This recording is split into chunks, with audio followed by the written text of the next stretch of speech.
Hey Gearheads, and welcome to Garage Talk. I'm Corey. I'm Holly. And here we are in beautiful, nice, calm, cool Amarillo, Texas on historic Route 66, picking up from where we left off last spring when we did California to Amarillo on this historic route. And as you can see, the city of Amarillo is putting on an entire street festival, so we are going to show you everything on Route 66, starting in Amarillo, going up to Chicago, that we find interesting. Stay tuned.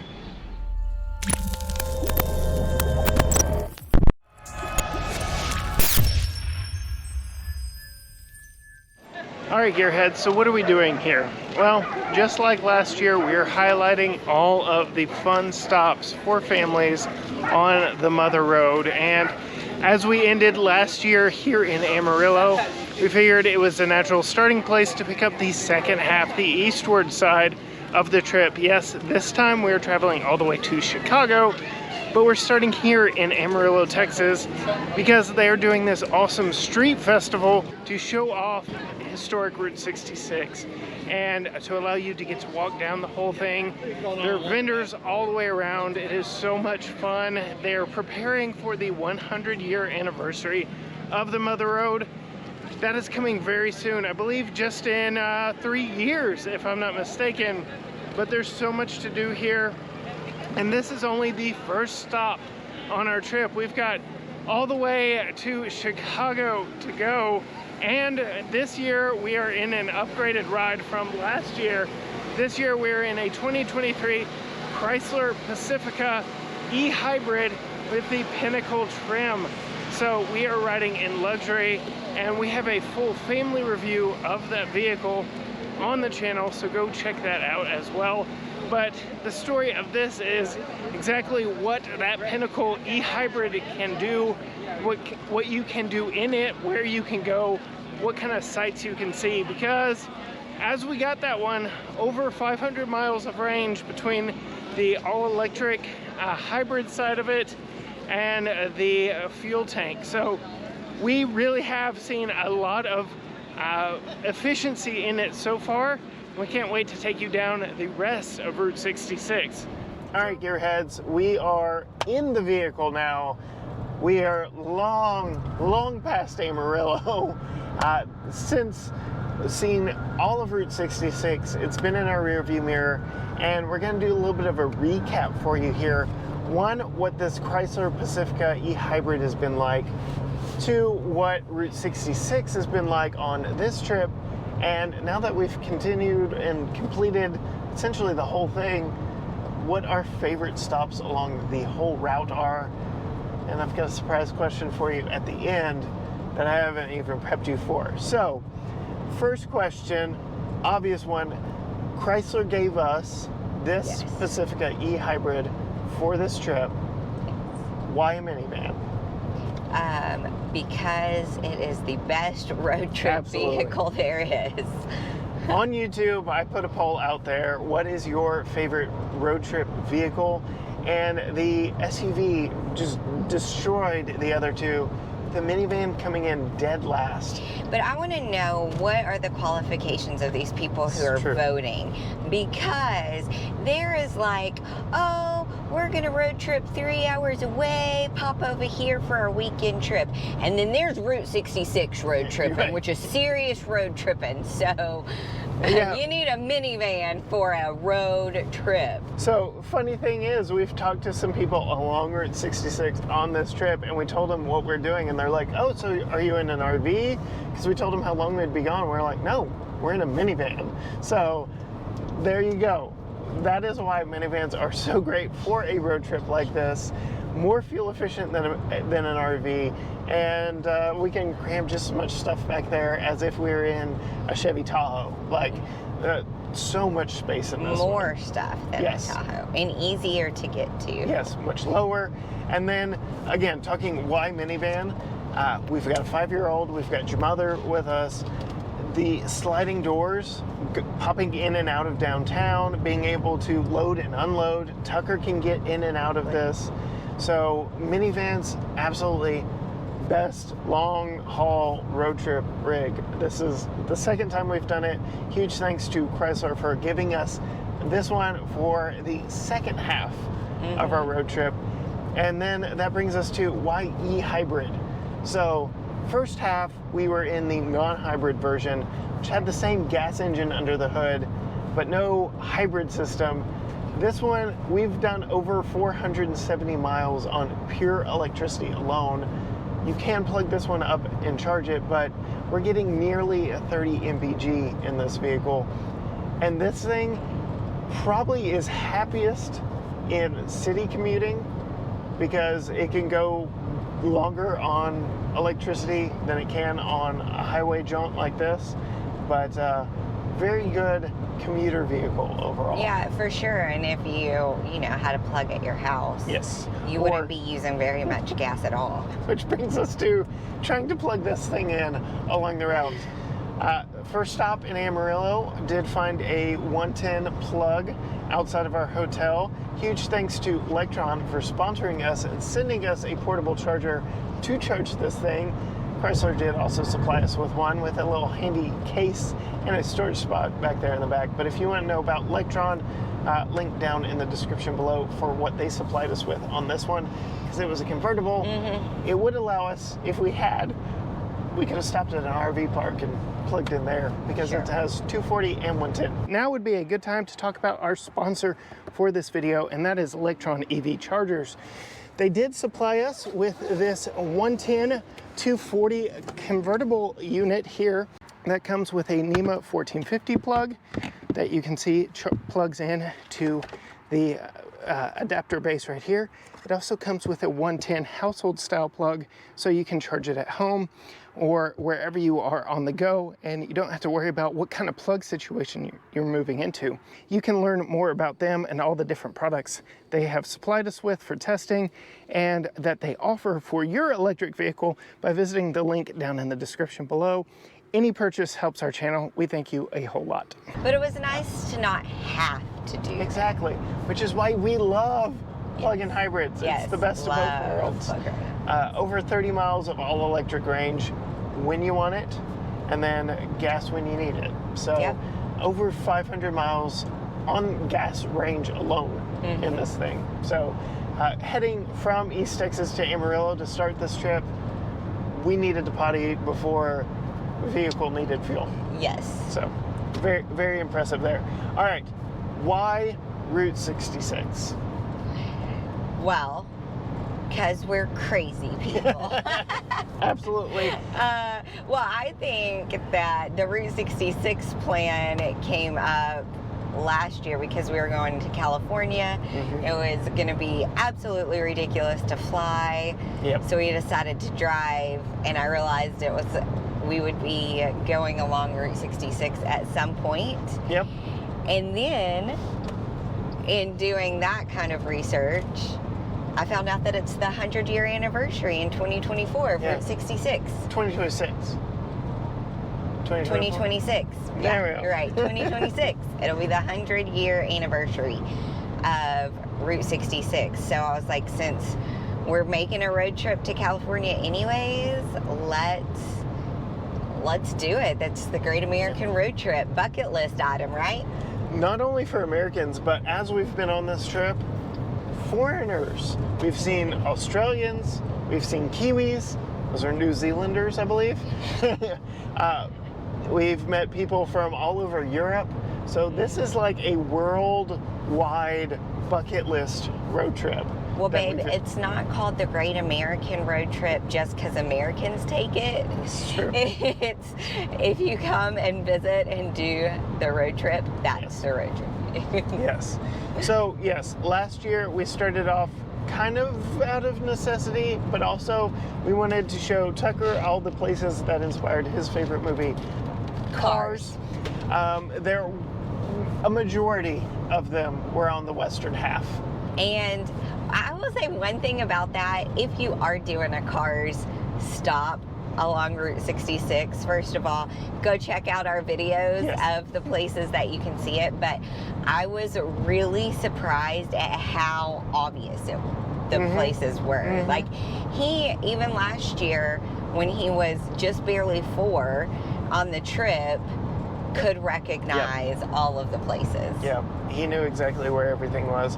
So there were more Cars-themed stops in the western half, but this video we're going to focus a little more on the eastern half. There's less here, but that's not to say that there weren't things. We saw the Rock Cafe, owned by the real-life inspiration for Sally. We saw the visitor center where a local volunteer works at the visitor center who was the inspiration for Tomater. Totater is the original truck at that visitor center, but there's also a guy there. Yep. So various stuff here on the eastern half, which brings me to, okay, we did western half last year, we're finishing it out this year. What have been your favorite eastern half memories? The Boots Court was one. So we stayed at a recently refurbished motor court. The Boots Court in Carthage. Yeah. Clark Gable stayed there twice. Not once, but twice. We were able to charge up there, plug in inside our room. Yes. So we could charge up there. And I will say one of the reasons I'm glad we stayed at a motor coach on this trip. We did on the last trip. We did here.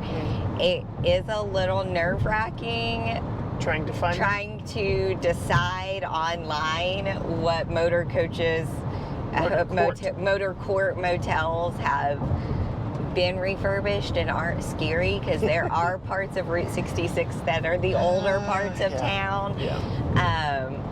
But this one was a perfect stay. Definitely would recommend it. And Carthage was fun. There was that pancake house right beside Boots Court. They're redoing a visitor center right there for Boots Court Motel. A lot of stuff going on in Carthage. There's a lot of fun. That was a lot of fun. Any other memorable east side? Well, we kicked it off in Amarillo at the Texas Route 66 Festival. And I didn't know this until recently, but a lot of people skip Texas. How? I'm looking at the map. I'm like, how and why? To Oklahoma, but and skip it. If you're traveling along Route 66, then you won't skip it. It goes right through Texas. We kicked it off with the festival in Amarillo. And then headed east. And that's where we learned that Oklahoma has the most miles of any state on Route 66. And the state immediately following, Kansas, has the least. 13 miles. 13 miles. Just a little in the corner. So, but we saw some really great things in Kansas. That's where the Totater is. And okay, so let's talk about signage. The eastern side has done very well with signage along the route, along the roads. Way better than the western side. And we have learned, this may be recent, but Apple Maps has started putting kinda Route 66 on the map, but you can't navigate by it. You kind of have to find your own way around it. But that helped on our trip. We're using Waze if you now. could find it, because it sometimes disappears. But yes, Oklahoma did really well with signage. Kansas did great with their 13 miles. They had it painted on the road every few steps, and signage along the way. And then Missouri, I will say, okay, my award for best city signage goes to Springfield, Missouri. They're downtown. They had them on all the street posts, little banner flags down all the street posts. Just absolutely could not ignore the fact that you are on Route 66. Not at all. Springfield, Missouri. You knew where you were. Well, and one of our other favorite stops was just before you get to Springfield, Missouri, in Ash Grove. There's a little Sinclair gas station stop, an old gas station stop, but they have a gift shop where I got my hat. You get to meet the owner, and it was so much fun. They had the dinosaur that was Sinclair dinosaur. The Sinclair dinosaur, which was the inspiration behind Dynaco in cars. So that was a huge stop. But yes, Springfield, Missouri, I think was probably the most surprising city that we went through that I wasn't really expecting a lot. But they have a Steak and Shake that is on the National Register of Historic Places, and it was really neat to look at. And a Best Western it's a Best Western now, but it was a motor court hotel that Elvis stayed at twice. Yes. And they have a whole Elvis themed room. They have a whole Elvis themed room. You can sleep in a Cadillac. And some Burma Shave signage on the outside, so that was fun as well. Yeah, Springfield, Missouri, would definitely go back, spend some time there. That was very fun.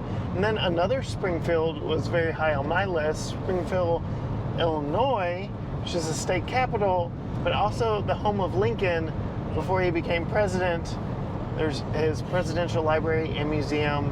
We spent some time there, learned a lot about Lincoln, saw him walking down the street. Even saw him walking down the street. He left his house for a stroll. So, yeah, so much fun there in Springfield, Illinois, and Missouri. So, yes. Springfield's, you did a good job. Thumbs up. Yeah. What are some other memorable highlights for you on Eastern Half before we start talking full route? Yeah, full route. Well, of course, making it to the start. Yes. In downtown Chicago. We made it. The beginning. We're actually here. Whoop, whoop. And also Lou Mitchell's. Oh, my goodness. So... The donuts. Lou Mitchell's. The donuts at Lou Mitchell's were the best. On point. So yes, we've eaten so many good meals on this trip. I've gained so many pounds. I am starting a running regimen when we get back to East Texas. Need to get back to it. So much good food. St. Louis was fun. Yes. We didn't talk about St. Louis. Tucker and I saw a ball game there. Saw a ball game. We saw a ball game all together at Wrigley in Chicago. Yeah. So we saw the Arch. Yeah. So even we ate at the Donut Drive-In. Oh my gosh. So even though some of these things weren't directly on the route, part of Route 66 was the fact that it was the mother road, taking people from Chicago to California that got to experience these cities and the culture within these cities. Mm-hmm. So yes, not everything is directly on Route 66 in all of these places, but there are such fun places to stop that you would be crazy not to. So yeah, a couple of ball games, the Arch, the Donut Drive-In, Ted Drew's. Ted Drew's was really good too. So yes, so much fun on this eastern portion. Has put some places on the map for me to definitely come back to. Maybe a dedicated trip just there, because this trip has been a lot. It's been 2 separate legs going the, 3,000 miles down all of Route 66. Mm-hmm. What are some memories that you will take with you forever on Route 66? The whole shebang. The whole shebang? Yeah. Well, let's just go tippy top is Tucker's reaction to all of the car stuff. Yes. That is top, best. We're going through radiator springs. Yes. Yes. What are we doing? Going through the mountain. It looks like we're in Sims. Look in front of you. I see it. What is it? A mountain. I love that. Followed by, I think, all of our favorite, Oatman, Arizona. Oatman, yes. And the subsequent drive out of Oatman, the curving roads. To and out, like Oatman. I turned on the car soundtrack Now when we were driving through there. For the people, that's in Arizona. Yes. Oatman, Arizona. And if you do the Route 66 road trip, it may seem like a little blip that you could just drive through, spend more time there, playing more time in Oatman. Wild donkeys, just out But and I about will in the say, town? so let's talk about some of the challenges of Okay. Route 66. Okay. Because it is not a relaxing No.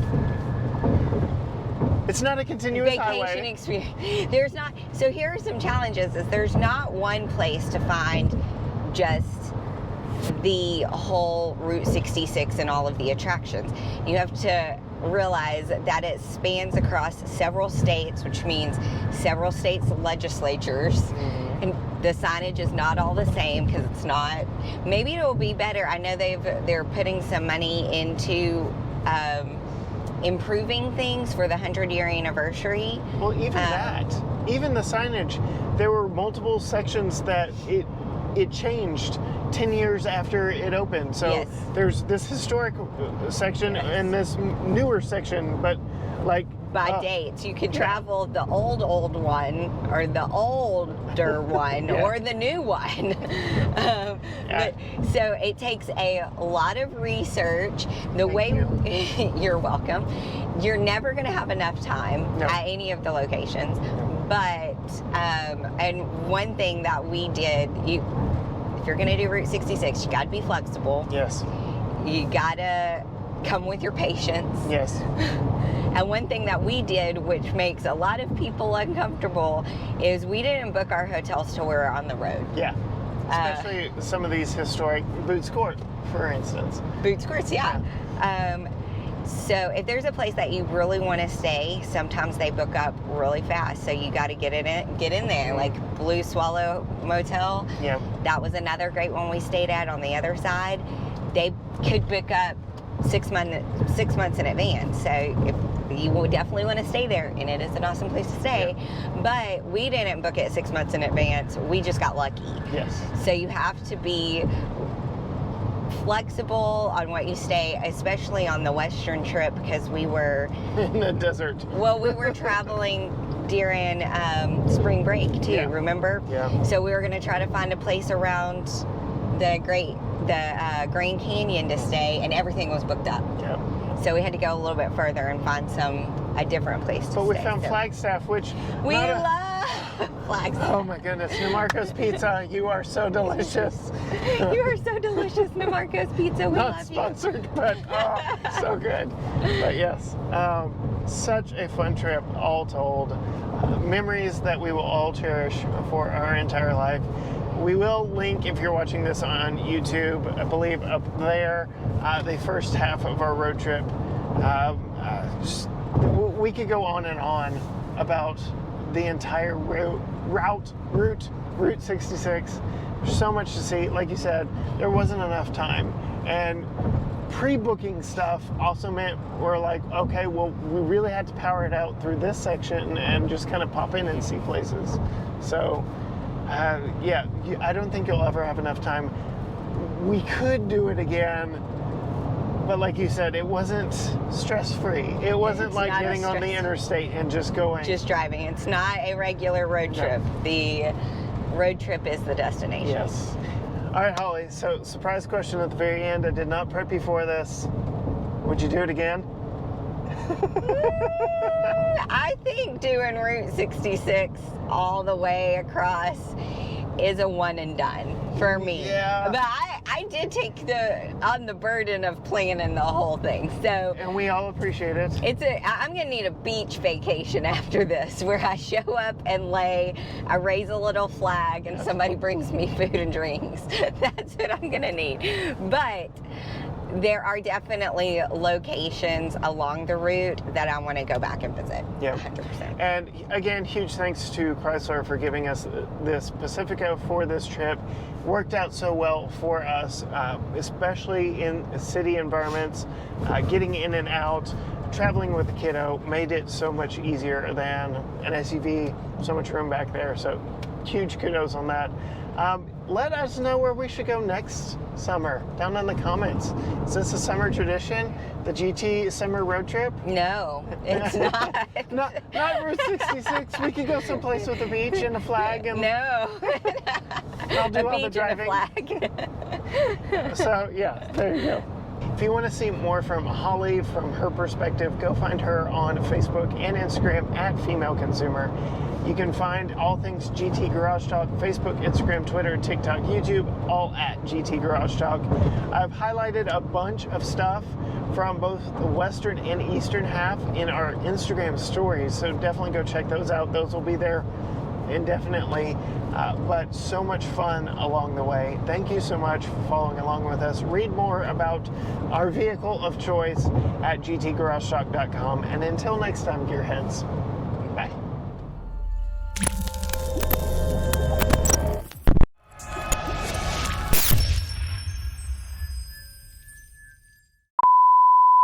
Hey gearheads, and welcome to Garage Talk. I'm Corey. I'm Holly. Back there is Tucker.